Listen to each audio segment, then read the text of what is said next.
ኧረ ገንዬ እንኳን ደስ አለሽ እኔ ደስ ብሎኛል። በቃ ለመጣ እኮ ምን ልሙትልሽ እንዲሁ ክብል ልበል ቦጋለ ማለት ቦቸራ ነው። አዎ ቦቸክስ ፕሮማክስ እኮ ነው የመጣው። የት ነው ያለው? እዛ ነው ሚኪጋ ነው። አይኑን ማየት ከናፈቅሽ ብዬሽ እኮ ነው የመጣሁት።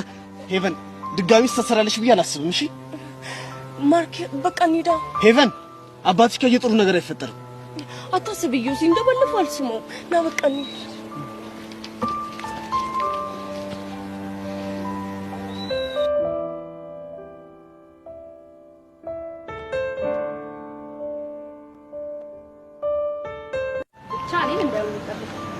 አይ አንቺ አይደለም እና ማንን ነው? ጓደኛዬን ነው። የታለሽ ታዲያ? የታለች እና የታለ እንድል ያምራል። ለነገሩ ልክ ነሽ። ለካ ገና ሌላ ጓደኛ አለስኩ። እኔም እሱን ስለማቅነው የታለች አልኩ። እቿት ከፊቴ ቆማለች። ጥሩ ጓደኛውን ለምን እንደጠበቃት እስከ ክላስ እንድትሸሚውና ስለራሷ እንድትነግረው